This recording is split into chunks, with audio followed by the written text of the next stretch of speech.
São 18 horas e 9 minutos do dia 8 de junho de 2020, mais uma tarde meio friazinha aqui na cidade de São Paulo. Aí em Goiânia, não sei como tá, Léo, mas vamos lá, né? A gente vai começar a nossa reunião técnica semanal aqui da nossa Academia de Ciências Farmacêuticas do Brasil.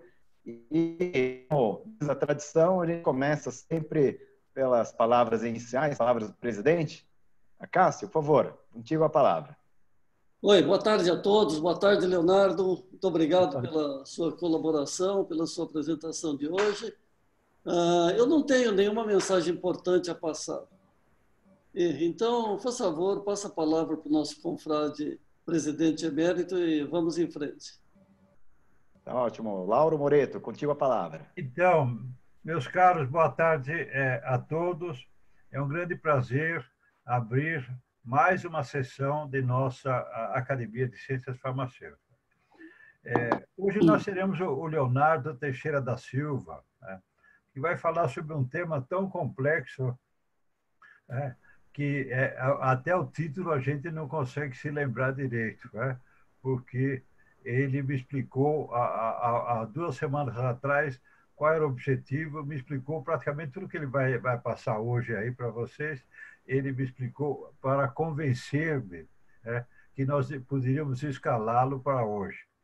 Mas agora, a gente saindo e para o sério agora, ele traz uma contribuição muito diferenciada de conhecimento científico nesse contexto da Covid-19 e que é muito importante.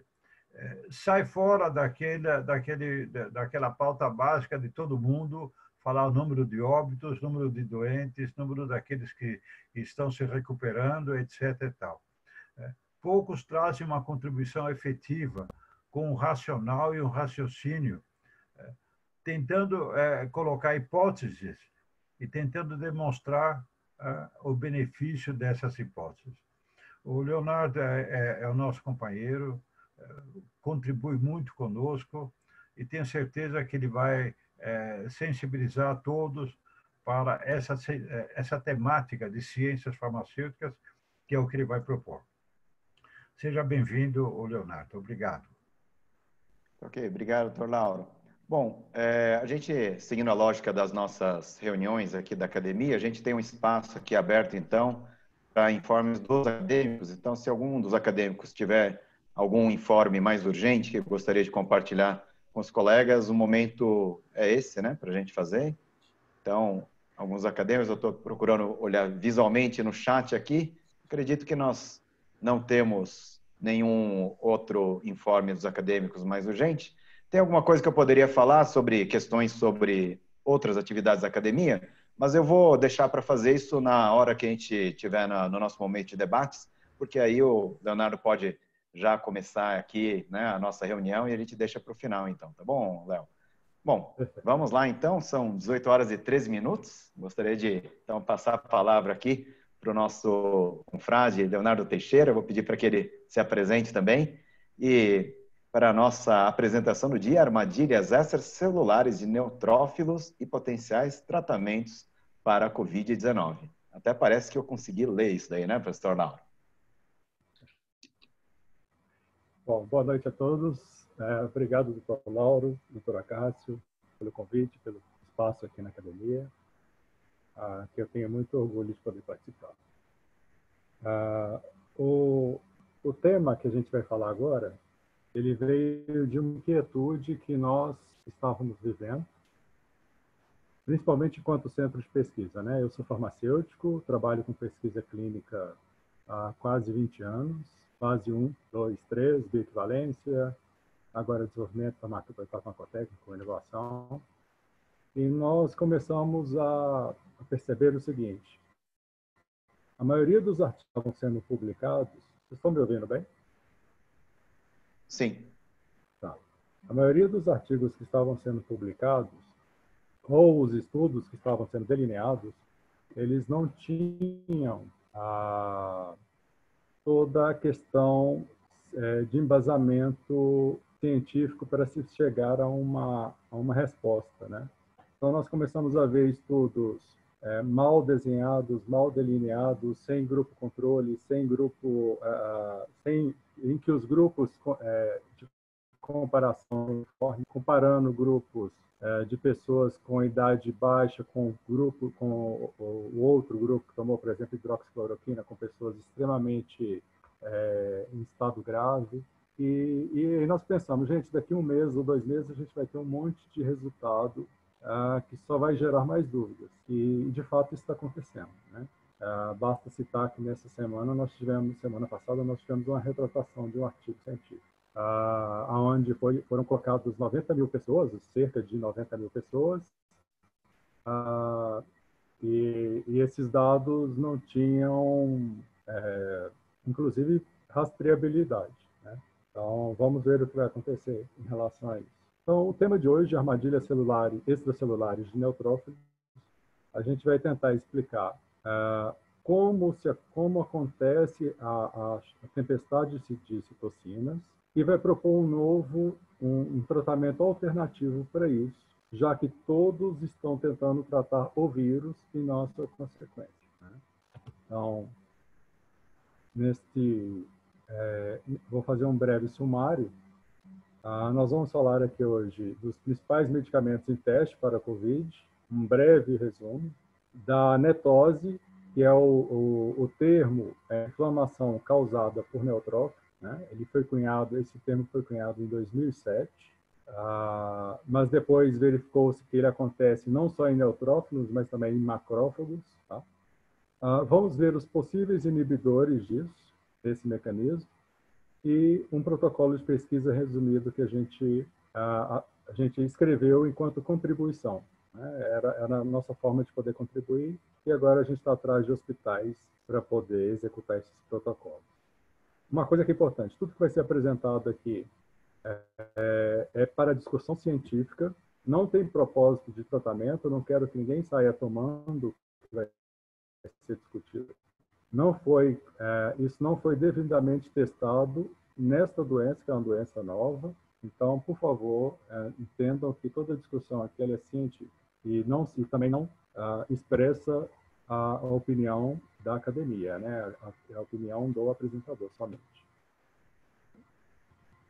Bom, nesse outro slide, nós temos uma publicação do JAMA de 40 dias atrás, onde o JAMA fez o levantamento das doenças que ele considera os melhores potenciais de tratamento, né? Aqui em cima nós temos então a entrada do vírus na célula através de um receptor, né, um ACE2, e aí nós temos então a nossa famosa cloroquina ou hidroxicloroquina, que inibiria aí esse processo de fusão. O Camostat, que é um medicamento utilizado hoje no Japão, ele foi reposicionado, né? Ele era para o tratamento de pancreatite. E nós temos também o Arbidol, que é um medicamento que só existia na Rússia, e agora é na Rússia e China, para o tratamento da gripe, da influenza, e ele foi também reposicionado para essa inibição. De qualquer forma, todos estão em estudo e ainda estamos aguardando os resultados. Aqui nós temos, então, o processo de replicação viral. Eu peço que acompanhe a minha seta para ajudar o raciocínio. Um dos medicamentos que está em uso, também em teste, é o Lopinavir. Lopinavir geralmente associado com o Ritonavir, que é o Caletra. E, neste caso, também em teste, e o Darunavir também. Eles inibem a protease, onde você vai ter, então, a quebra das proteínas que foram sintetizadas através do RNA viral, né? E essa quebra de proteínas é importante para se montar as peças menores, as proteínas funcionais. Temos aqui também um outro meio de inibição, que é a inibição da RNA dependente de RNA polimerase, que são os análogos de adenosina e guanina, né? Onde nós temos a ribavirina, também utilizada no Japão, o favipiravir, e a injeção chega a cerca de 3 gramas várias vezes ao dia, intravenoso. com vários eventos adversos, hematológicos, inclusive necessidade de transfusão sanguínea em função das reações adversas. Finalmente, nós temos aqui o Redensivir, que é também um análogo de adenosina, né, uma prodroga.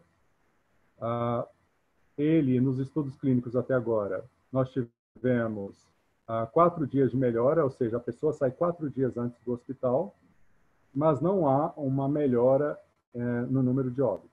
Tá? O mesmo número de pessoas que iam morrer, morreram. A efetividade que foi diminuir o tempo daqueles que iam ser curados. Né? Então, se nós olharmos tudo isso aqui, nós estamos tentando brigar com vírus, e essa é a nossa ideia básica, que já tem 5 a 10 dias de frente, né? Ou seja, quando você descobre que está com vírus e o teste ou os sintomas aparecem, você tem aí entre 5 a 10 dias onde o vírus já se replicou. Então, nós estamos tentando ganhar uma briga de alguém que já se apossou do terreno. Né? Já fez toda a multiplicação, já fez o processo de inflamação e, inclusive, em alguns casos, ele já está sendo combatido pelos próprios anticorpos gerados. E aqui em cima, olha que interessante. Nós temos Tem uma telinha amarela aparecendo aí para vocês também? Tem sim. Eu não sei como retirar Tem essa sim, telinha amarela. não sei como tira isso. Bom, aqui nós temos o tocilizumab e o sarilumab, que inibem, né, são anticorpos monoclonais que inibem interleucina 6. E o que você observou é que aqui nós estamos tendo uma resposta muito boa nos pacientes. Né? Uma melhora efetiva. E vejam, não estamos tratando do vírus, né? Estamos tratando a inflamação. E como todos já sabemos, a inflamação é o que realmente está levando os pacientes a óbito. E é a tempestade de citocina que leva à síndrome de deficiência respiratória aguda. Então, a nossa ideia básica é o seguinte: tratar o vírus, estamos em desvantagem. Vamos, então, tentar tratar a inflamação. Agora, só para poder contemplar, nós tivemos 4 publicações essas 2 semanas agora, acerca da hidroxicloroquina. E eu queria fazer um breve comentário sobre esses estudos. Por que eles estão nos gerando dúvidas? O primeiro estudo, da New England, 2020, é um estudo observacional, 1.376 pacientes, 811 tomaram hidroxicloroquina, 565 pacientes não tomaram hidroxicloroquina, e ele chega à seguinte conclusão: morreram mais pessoas no grupo da hidroxicloroquina do que no grupo que não tomou. Então, ele fala que a hidroxicloroquina não faz diferença. Né? O que acontece aqui é que é um estudo observacional, eu não tive controle. Eu não sei se nesse grupo de hidroxicloroquina, se eles deram hidroxicloroquina principalmente para os pacientes mais graves. Então, eu posso estar chegando a conclusões aqui que são, talvez, dúbias ou mascaradas. Né? Da mesma forma, esse outro estudo, publicado no JAMA há um mês, nesse outro estudo, nós temos 1.438 pacientes. É um estudo retrospectivo, ou seja, ele não fez nenhum controle sobre o estudo. Os pacientes tomavam hidroxicloroquina e azitromicina, morreram 25,7%, hidroxicloroquina 19%, azitromicina 10%, e nenhuma droga, morreram 12%. Na hora que ele faz os cálculos estatísticos de ponderação, ele não encontra diferença significativa nas mortes. Mas ele conclui que a parada cardíaca foi mais comum no grupo que tomou hidroxicloroquina e azitromicina. Bom, isso é um fato. O porém é que, por ser um estudo não controlado, novamente, nós podemos ter que os pacientes mais graves tomaram hidroxicloroquina e, portanto, tiveram mais eventos adversos, porque eles eram mais graves.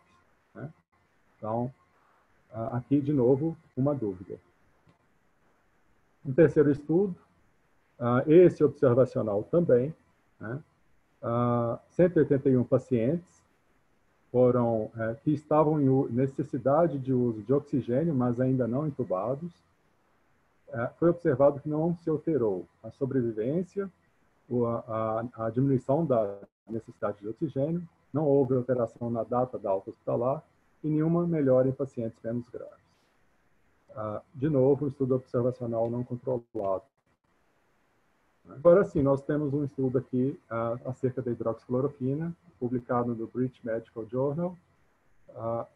Nesse, a gente entende que ele foi bem conduzido, ele é randomizado, controlado, os dois grupos estão bem balanceados, uniformes, com idades semelhantes. É importante falar que a gente vai fazer um estudo para COVID e a gente sabe que pacientes com mais idade têm uma prevalência maior aí de ter problemas, né? Então, a gente tem que fazer também a estratificação por idade. Então, esse estudo foi bem conduzido e aqui nós chegamos, então, à conclusão nele, né, que a hidroxicloroquina não fez a diferença na eliminação do vírus. Ele mediu a eliminação do vírus ao longo do estudo. E concluiu, sim, que os efeitos colaterais no grupo com a hidroxicloroquina foram maiores. Bom, essa aqui foi só para exemplificar que dos vários estudos que estamos tendo, vários não são controlados, né? Não são cegos, não tem grupo controle realmente definido. E então, isso gera para a gente bastante dúvida. Eu esqueci de falar que nós temos também um acadêmico, nosso confrade, né, Edmilson Migoski, que está fazendo um estudo com a Anitta, né, com a Anitta Zoxanida, que eu acho que em algum momento oportuno seria interessante convidá-lo para falar acerca. Bom, se a nossa ideia, então, é tratar não o vírus, mas sim a inflamação, então nós pegamos aí esse tempo, né, que a gente estava em casa e estudamos. E a gente já sabe hoje que para nós termos a síndrome de desconforto respiratório agudo, nós temos que ter a tempestade de citocinas. Agora, o que está por trás dessa tempestade? Essa aqui está, então, o foco do nosso trabalho. E aí, lendo vários artigos, vários trabalhos, todos recentes, né, praticamente todos muito novos, nós encontramos, então, a armadilha extracelular de neutrófilos.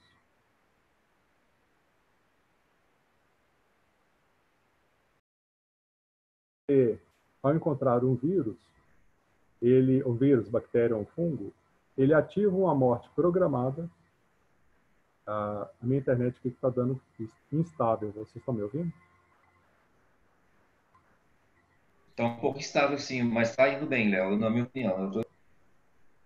Eu estou ouvindo bem também, Léo. Pode seguir. Ótimo, obrigado. Então, esses neutrófilos, né, que antigamente a gente achava que eles faziam só a fagocitose, né, e a liberação de radicais livres para poder matar um agente, um invasor. Então, foi-se descoberto esse novo mecanismo, onde o neutrófilo ele espelha o seu DNA.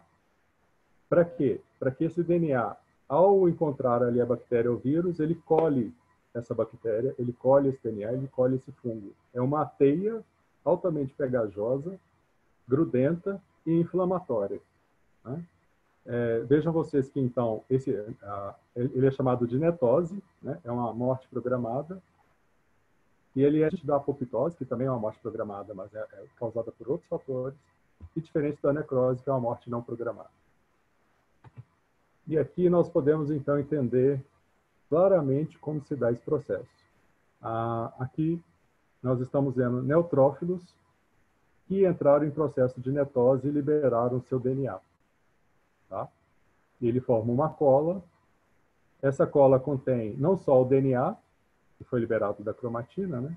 Mas também enzimas proteolíticas, radicais livres e agentes inflamatórios. Então, a gente tem a formação de um sistema inflamatório forte nessa região que vai ativar todo o sistema também de defesa imunológica.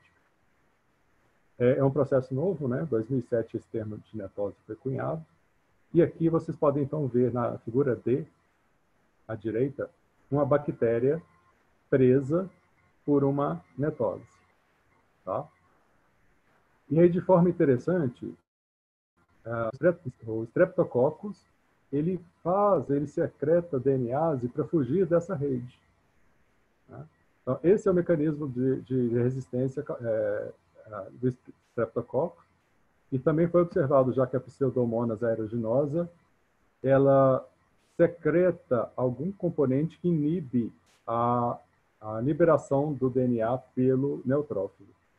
Ainda não se sabe qual é esse componente, mas está aqui uma grande promessa, um grande possível tratamento, um grande fármaco aí futuro, né? Bom, nesse outro trabalho do jornal de Clinical Investigation, nós temos aqui, na figura B, uma cultura de neutrófilos, tá? E aqui uma pequena produção em verde do que seria a netose, né? A liberação de DNA.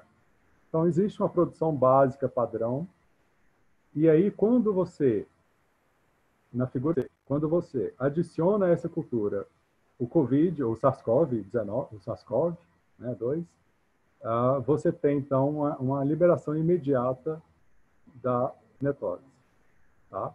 Então, e aqui é interessante porque aqui é in vitro, né? Esse processo em humanos ele é pior ainda. Por quê? Porque a netose, ao ser liberado, o DNA, ao ser liberado, ele é altamente imunogênico. O único lugar onde nós podemos ter DNA no nosso corpo é dentro do núcleo. Se ele sai para o espaço periférico da célula ou para fora da célula, ele ativa o sistema imunológico. Tá? Então, daí a gente começar a ter toda essa chuva, essa tempestade, desculpa, de neutrófilos. Aqui uma medida mostrando que essa netose, né, ela é significativa e diferenciada quando na presença do vírus. Esse outro artigo agora, do James, nós temos, vejam vocês, eu não traduzi propositalmente, tá? Eu não queria ter, era uma autópsia em pessoas que morreram, então eu falei, vou deixar em inglês, né? Para não me acusarem depois de pleonase. Tá? Então, nós temos aqui uma autópsia em tecido com vírus, COVID. Podemos observar aqui um infiltrado de neutrófilos muito grande nesse pulmão. Os espaços alveolares, aqui nós podemos ver também que houve um processo de inflamação grande nos capilares, né, com formação de fibrinas, trombose, e um instalamento para o espaço alveolar. E é exatamente isso que acontece no processo COVID-netose e tempestade de citocinas. Essa liberação excessiva de DNA vai fazer com que, como ele é grudento e altamente inflamatório, ele vai provocar trombose, principalmente a microtrombose, e vai chamar outros fatores aí de inflamação, criando, então, inflassoma, né? Aqui, nós temos um mecanismo básico desse processo de inflamação. O neutrófilo, na presença, então, do vírus, bactéria, fungo, né, ele ativa essa NADPH, oxidase, e aí nós temos, de forma resumida, uma ativação excessiva mesmo, de produção de radicais livres, porque lembrem-se que é uma morte programada. Eu preciso com que esses radicais livres rompam essa membrana extracelular para que ocorra o extravasamento. Então, a quantidade de radicais livres gerados aqui é superior a qualquer outro processo de respiração ou processo celular. Tá? E eu também preciso que esses radicais livres ajudem a quebrar a membrana nuclear, para que o DNA seja liberado. Né?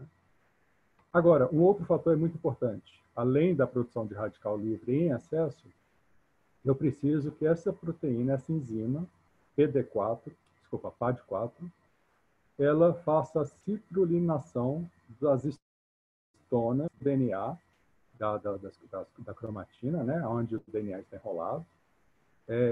Uma vez que essa enzima atua através dessa ativação e faz essa citrulinação, o DNA ele é desenrolado, ele se libera, né? E aí, então, eu tenho o processo básico, que é o colapso nuclear, o DNA ele é expulso da célula, lembrem daquela figura, né? O DNA fora da célula, e eu estou cheio de proteínas histonas citrulinadas. O que acontece? Então, a proteína, o PAD4, vai pegar a arginina que está na histona, vai citrullinar, e toda histona citrullinada, ela é um mecanismo de alta inflamação no nosso corpo. Tá? Então, aqui eu começo a ter vários processos muito fortes para causar tempestade de citocinas. E aí eu começo a retroalimentar o próprio sistema. O macrófago é ativado, o macrófago ativado produz mais interleucina 1 beta, e ao produzir interleucina 1 beta, ativa de novo mais ainda os neutrófilos, fazendo mais liberação de neutose, e esse processo não para. Talvez aqui até uma tentativa do corpo realmente, ao perceber que ele não vai se salvar, correr logo para a tentativa até de salvar o próximo, né? Só uma filosofia acerca. E por que a netose é importante? Olhem as doenças que estão envolvidas com a netose, né, que foram recentemente provadas, que a netose é o fundo originário delas. A síndrome do desconforto respiratório agudo, tá? Aonde então eu tenho extravasamento do neutrófilo para a região intraalveolar e também nas veias, causando aí o muco espesso, a inflamação, a dificuldade da troca de ar e as tromboses, o acúmulo de muco na fibrose cística, a aterosclerose, trombose, principalmente a microtrombose, doenças autoimunes, aonde principalmente hoje, né, vários fármacos combatem em algumas interleucinas, mas que são geradas por essa inflamação inicial que é causada pela netose.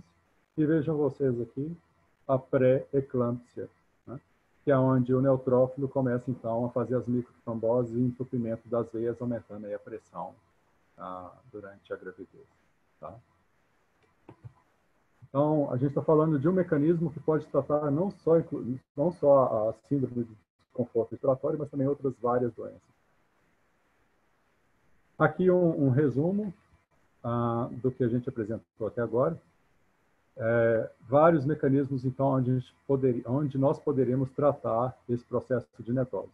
Né? Eu vou me concentrar nos principais. Um mecanismo interessante é a DNase. Tá? Você dissolver, então, esses coágulos, não esses coágulos, mas esse DNA que foi liberado, né? Então, esse é um processo interessante. Existe até um medicamento, o Pulmozine. Ele não está sendo utilizado nos hospitais porque ele é inalatório, né? Então, você tem que fazer uma inalatório, não, ele é nebulizado. E aí, nos hospitais, houve-se, né, o medo, principalmente nos Estados Unidos, de fazer uma exposição maior do vírus através desse processo de inalação. Nós temos os inibidores de PAD4, que é aquela enzima que vai citrullinar para que o DNA seja desenrolado e liberado. Esse é um mecanismo bastante interessante. Quando a gente vai para a literatura, nós achamos dois fármacos que são extremamente interessantes. Está aqui a toxiciclina e a vitamina C. Nós vamos falar acerca deles daqui a pouquinho. Nós temos aqui em cima ainda a inibição da interleucina 1 beta, que ativa novamente os neutrófilos, né? Então, os neutrófilos ativados pelo vírus fazem a netose. Mediante a netose, os macrófagos são ativados e produzem interleucina. Então, se você quebrar esse ciclo, né, você também vai diminuir um pouco a netose. E realmente o anaquira está sendo muito utilizado na França com resultados bem promissores. Tá?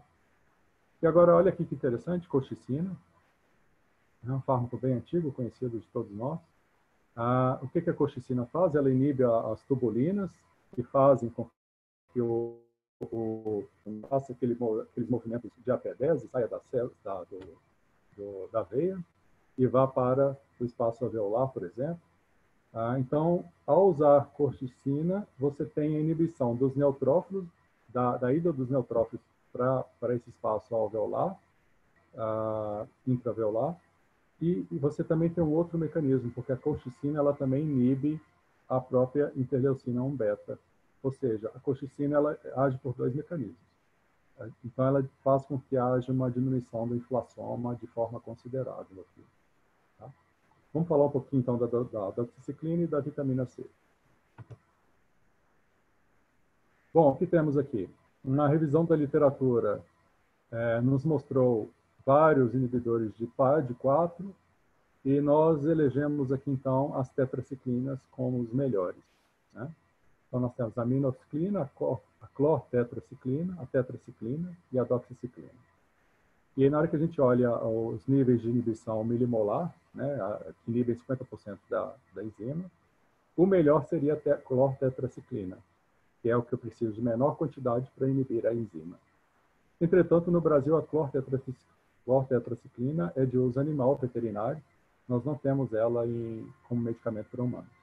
Então, nós temos aqui a tetraciclina e a doxiciclina como escolhas boas para a inibição da PAD4, né? Indo um pouquinho para a vitamina C, aqui um artigo do JAMA. Esse artigo foi publicado em novembro do ano passado, bem recente. E esse artigo é bastante interessante porque ele é um estudo clínico muito bem conduzido, vocês vão ver. Primeiro, ele fez a tentativa de melhorar alguns parâmetros primários, né? O índice de falência de órgãos, a proteína C reativa e a trombomodulina em pacientes sérios, gravemente, em estado grave, de sepse e síndrome aguda respiratória, né? Síndrome de desconforto agudo respiratório. Então, são pacientes bem complicados que se espera, no mínimo, 40% de óbito para esses pacientes, uma vez que eles já estão internados na UTI. Tá? Então, qual era o tratamento? Vitamina C, 50 mg por quilo, soro intravenoso 4 vezes ao dia por 4 dias somente. Se vocês olharem 50 mg em uma pessoa de 60 quilos, significa 3 gramas intravenoso 4 vezes ao dia. Tá? Já existem estudos fase 1, fase 2. Aqui é só um resumo desse estudo. Foram triados 1.262 pacientes. E aí ele conseguiu reduzir isso a 170, criando 2 grupos, então, semelhantes, né? Grupos que realmente tinham as mesmas condições, idade, condições da doença, estagiamento, tudo mais. Então, foram divididos em vitamina C e placebo. Eu só tenho aqui, olha, para vocês terem ideia da gravidade. Pessoas que já estavam, né, com mais de 48 horas na síndrome aguda respiratória, não entravam, porque já tinham chegado no momento que ele considerava que não era mais possível tratar. E aqui também, pessoas que não iam, moribundos, né, está escrito aqui.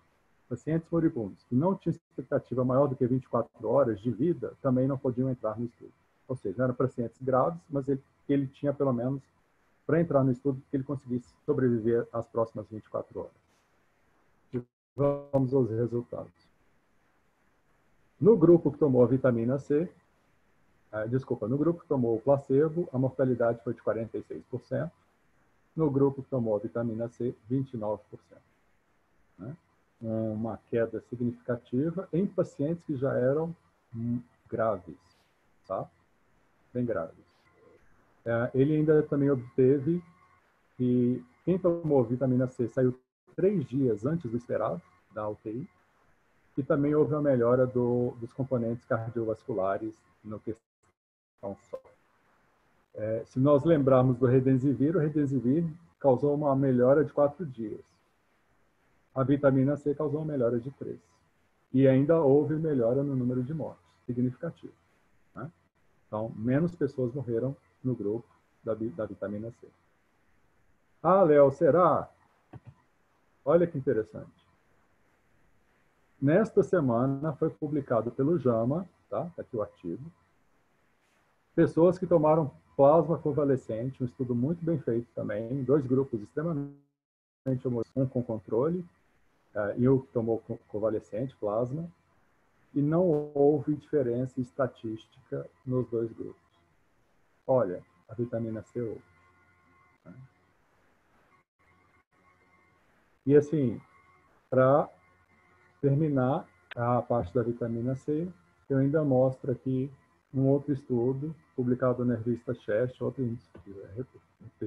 revista muito importante, da associação de hidrocortisona, vitamina C e tiamina, Vitamina C, 1,5 gramas a cada 6 horas, por 4 dias.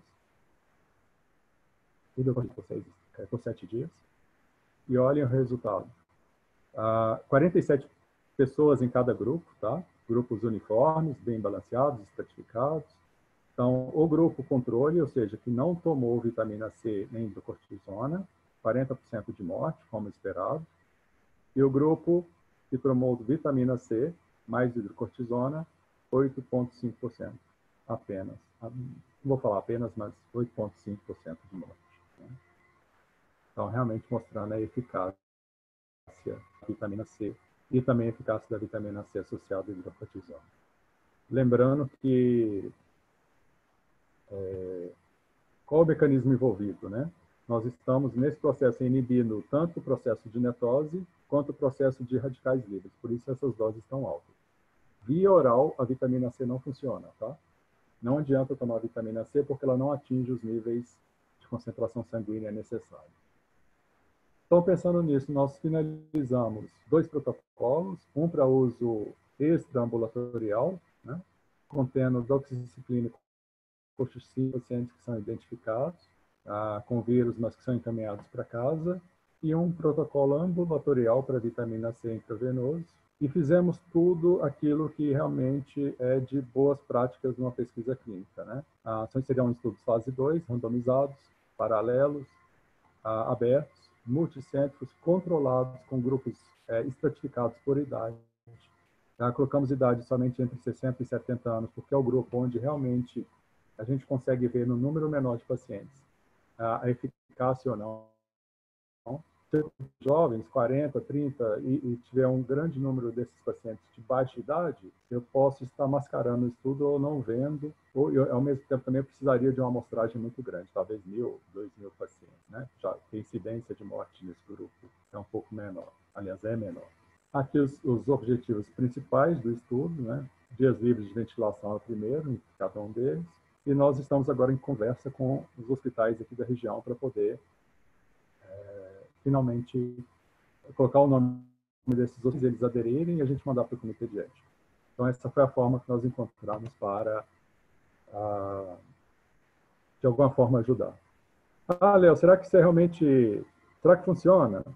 Aí, o que a gente fez? Vamos, então, pesquisar se tem alguém fazendo algo parecido, né?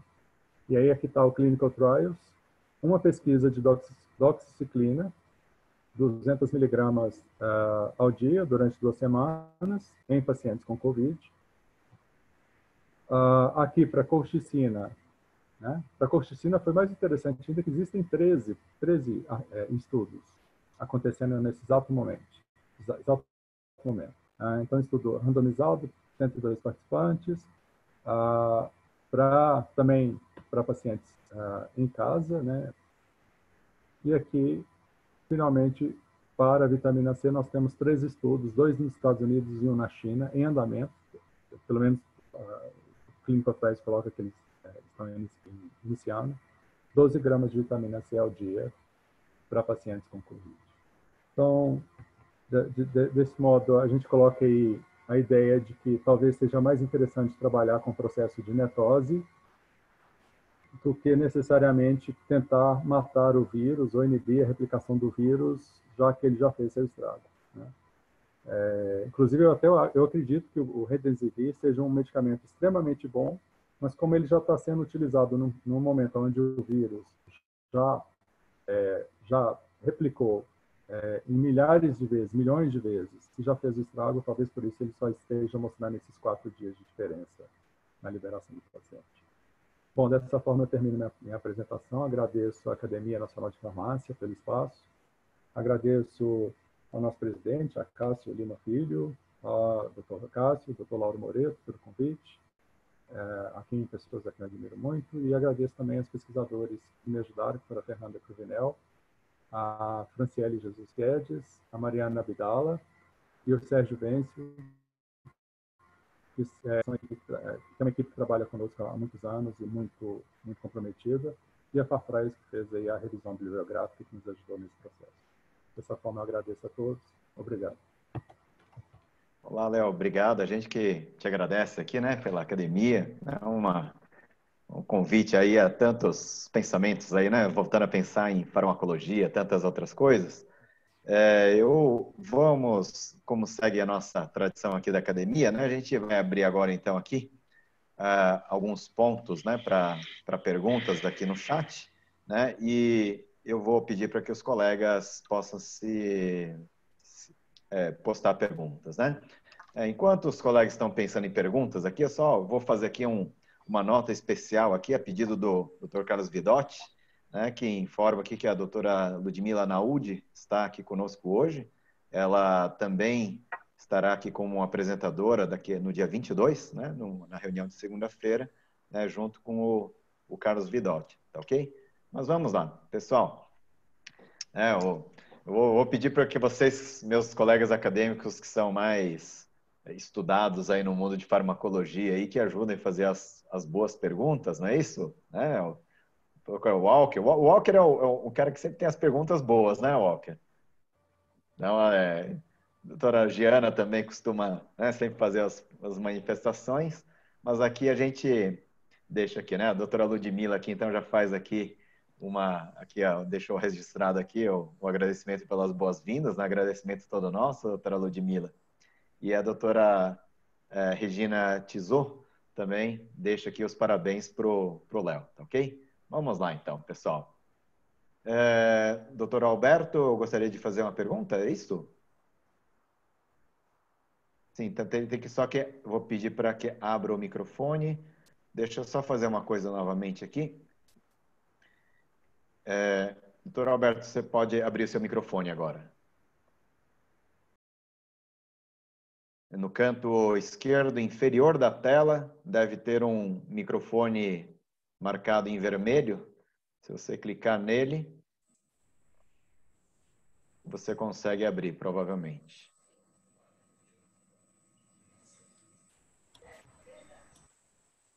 Deixa eu... Você não entendeu a parte. Doutor Alberto... Tem que tentar abrir o seu microfone ainda. Não, doutor Alberto, nós não te escutamos, tá? Abre todo mundo, fecha todo mundo depois. Não adianta, eu não consigo, Hilton. Já tentou?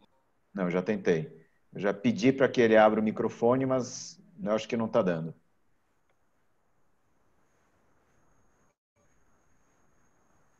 Bom, doutor Alberto... Ahora sí, ¿no?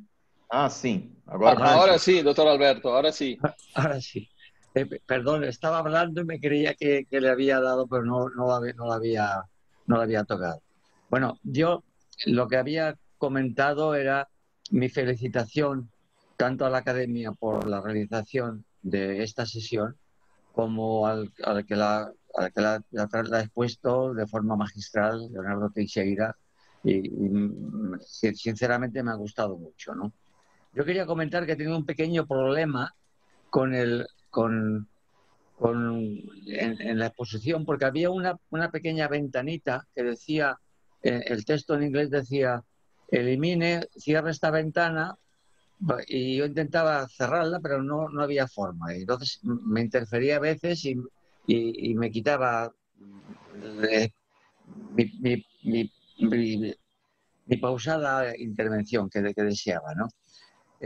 Tengo una pregunta relacionada con... Me ha sorprendido mucho los resultados con la citromicina. O sea, el hecho de que no hubiera absolutamente ninguna diferencia respecto a este antibiótico al tratarlo, cuando en más de un trabajo se ha dicho que va bien, y parece ser que el motivo fundamental de influir o de reducir la net que se produce con los neutrófilos, con esa tormenta inmunológica que se forma, se debe a que la citromicina actúa sobre las bacterias que realmente forman el complejo, que es lo que produce la mayor gravedad al final. La mezcla entre virus y bacterias parece que es lo que hace llevar a la última fase de la enfermedad, ¿no? Y me ha sorprendido que no hubiera resultados. Sí que lo he sabido con la doxiciclina, lo cual me satisface también. y he encontrado como espectaculares los expuestos de la vitamina C. No sé si me puede aclarar algo porque me gustaría, si hubiera habido alguna colaboración importante en el hospital para haber trabajado y no solo se hubiera investigado la parte virológica, sino que se hubiera investigado la parte microbiológica, bacteriana, para dictaminar la posible influencia en el tipo de microbiota que está produciendo todo el daño al enfermo. Muchísimas gracias por todo y mis felicitaciones sinceras. Roberto, obrigado pela colocação. Nós temos realmente alguns trabalhos já sendo publicados acerca da azitromicina, que ela também não teve diferença na melhora, na redução da carga viral. Existem dois grupos, né? Tem um grupo que trabalha com a azitromicina enquanto somente antibiótico para prevenir uma pulmonar ou outra infecção qualquer, mas existe um grupo que trabalha com a azitromicina pensando na possível atividade dela como antiviral. Então, assim, nas duas vertentes, de qualquer forma, a gente não está vendo na azitromicina como antiviral uma eficácia.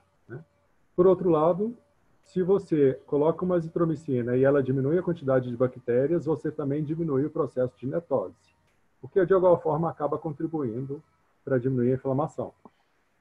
Por outro lado, eu entendo que a azitromicina hoje, né, por tudo que a gente já estudou, deva ser utilizado somente como nos casos onde existe realmente comprovado que existe uma bactéria ou uma septicemia concomitante.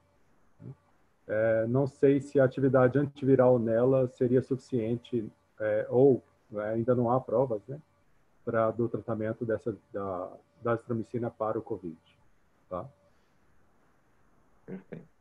Léo, eu vou fazer aqui umas perguntas que estão no painel, acho que vão facilitar um pouco a dinâmica, tá? Então, tem uma pergunta aqui da doutora Giana Marcerini, perguntando se o estudo proposto já está aprovado para a realização. Nosso estudo. Desculpa, falhou ele. Se ele está o quê? Aprovado já. Se o estudo proposto já está aprovado para realização.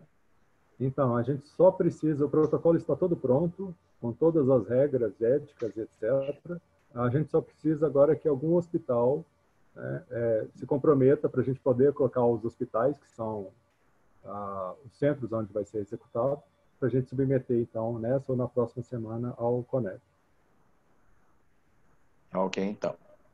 Bom, tem uma outra pergunta aqui, que é a da Regina Tizot, perguntando se no processo de netose, se o sistema complemento pode estar influenciando alguma...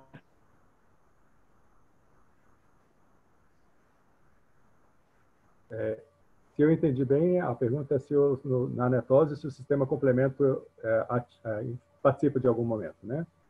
Veja, o processo de netose, ele é da imunidade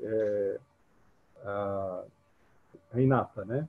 Que é onde a célula ela tem ali um processo ou de liberação de radicais livres ou de como fala quando uma célula engloba outra?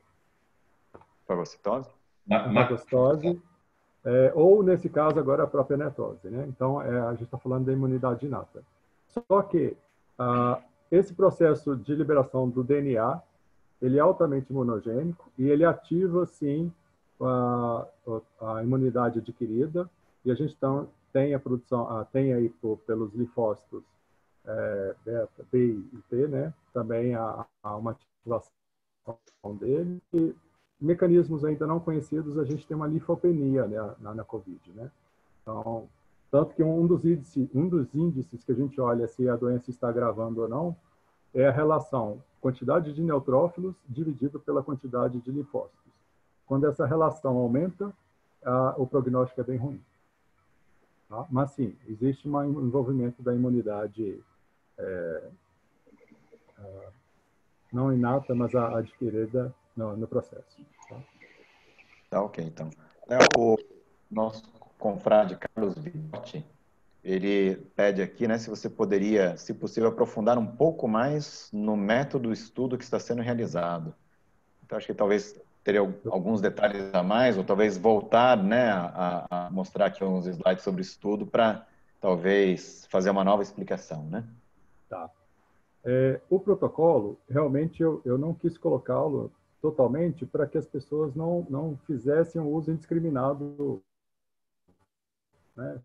Mas eu tenho o prazer de compartilhar com todos aqui da academia, de quem puder, quem depois me mandar um e-mail. Mas o protocolo é basicamente o seguinte: nós estratificamos ele entre 60 e 70 anos e pensamos nas duas condições. Pessoas que que acabaram de se identificar por um teste, que estão positivas contra o SARS-CoV, né? Estão positivas com o SARS-CoV-2. Então, aquelas pessoas que são mandadas para casa, que é o que mais nos incomoda, né? A pessoa está positiva e aí a gente comanda ela para casa e não tem o que fazer. E a gente sabe que uma parte delas vai fazer o processo de netose e inflamação. Então, nós pensamos nesse primeiro momento, nessas pessoas que tomariam a doxiciclina não como antibiótico e a colchicina para evitar o processo de netose, em doses pré-definidas, com acompanhamentos, com exames que seriam feitos, né, para inclusive medir aí a trombolina, a trombina e outros marcadores que são importantes nesse caso. E pensando também naquela pessoa que já chegou ao hospital, que ela já está com dificuldades respiratórias, mas ainda não foi entubada. Então, nós pensamos nesse protocolo que é o da vitamina C. Quer dizer, ela está menos grave do que aqueles estudos que nós vimos, né? Onde a vitamina C foi utilizada em pessoas extremamente graves, já entubadas.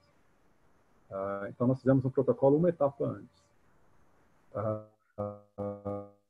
Os protocolos todos tentam minimizar o tempo, a diminuição da inflamação, o tempo de hospitalização, a necessidade de oxigênio. No caso da vitamina C, a necessidade de outros medicamentos concomitantes, seriam corticoides, que seriam vasopressores, né?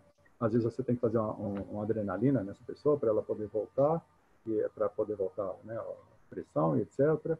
E então, esses protocolos, eles foram construídos na medida de cada etapa que está a doença, né? Uma etapa inicial, a inflamação, e uma etapa para quem já está com inflamação.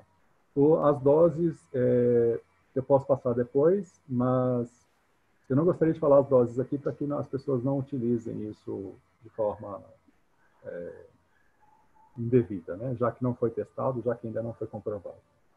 Perfeito.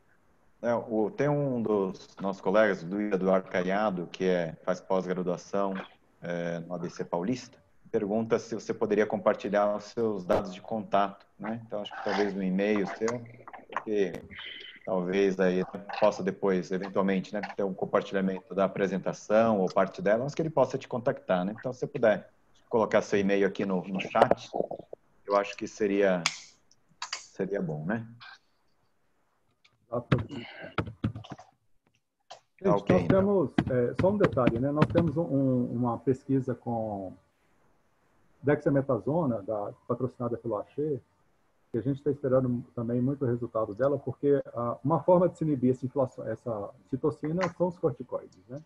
A grande pergunta é que, nos protocolos de uma forma geral, os corticoides são indicados pela imunossupressão. Então, a gente está esperando muito também o resultado dessa pesquisa, porque uma forma fantástica de inibir essa inflamação seria o corticoide, mas com medo de uma recaída viral, uma recaída da doença pela inibição do sistema imunológico, né? Então, está aí uma pergunta que todos querem saber, se os corticoides são ou não adequados no tratamento da Covid, né? perfeito. Mas, desculpa, só para que eu lembrei agora. Perfeito, Léo. Tem um colega que é o Pedro de Oliveira, ele faz uma pergunta aqui sobre a sua opinião sobre o uso de quelantes de ferro no contexto dos efeitos da SARS-CoV-2, né? Sobre hemoglobina. Não sei se tem algum comentário. Nós estudamos isso também, Henry e a pessoa que fez a pergunta, que eu não lembro agora. Pedro Oliveira. Pedro Oliveira. Pedro, realmente existe o vírus, ele tem alguma filia, ele tem alguma afinidade pela molécula de ferro do grupo M lá, eu esqueci o nome do composto, né? Onde o ferro se liga, o grupo M lá. Então, assim, o fato é que existe alguma relação, a gente ainda não sabe a fundo qual, pelos artigos que já estão publicados. Existem até algumas teorias que esse processo de oxidação muito forte é pela liberação do ferro também, né? Então, o ferro é altamente oxidante, a gente sabe disso. E aí a liberação do ferro também pela presença do vírus, que precisa desse ferro e sequestra ele de alguma forma no seu mecanismo, ajuda no processo inflamatório. Então, existe fumaça nessa área, tá? Tá ok, então. Bom, alguma pergunta mais que as perguntas que estavam aqui no chat? Acho que aí só tem elogios, né? Parabéns, palestra informativa e tal, mas aí a gente, né, já pela própria fisionomia dos que estão acompanhando aqui, a gente já percebe que né, Léo, todo mundo está curtindo aqui. Mas vamos lá, então. Colegas, alguém tem mais alguma pergunta a fazer ao Dr. Leonardo agora? Eu queria sim, Henry. Claro, então, Lauro e Hilton. Em primeiro lugar, agradecer ao Leonardo mais uma vez e parabenizá-lo pela apresentação. Eu queria fazer uma pergunta. Esse seu estudo que está, com esse protocolo que está aprovado, tem previsão de conclusão dele em quanto tempo? Doutor Lauro, o número de pacientes é relativamente pequeno, né? Hoje a gente só tem um hospital aqui em Goiânia interessado. Então, se a gente conseguisse colocar mais em 2 ou 3 hospitais, uns 4 hospitais, a gente conseguiria fazer isso em 2 a 3 meses. Ok. Ok. Hilton, por favor. Oi, Léo. Parabéns pela apresentação. Desculpe estar passando barulho daí fora. Já está comprovado que o vírus, antes mesmo de se manifestar na fase aguda dos pacientes que você está selecionando, ele já está presente nos miócitos.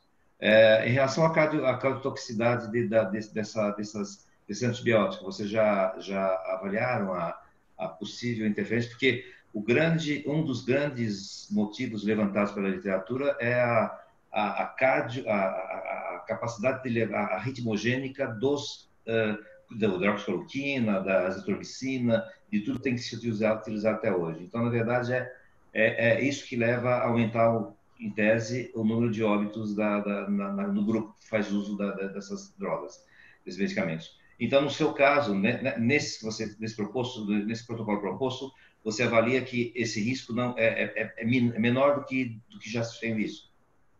Então, doutor Hilton, exatamente. A azitromicina, ela tem um processo de aumento do intervalo QT, né? Assim como a hidroclorotiazida também.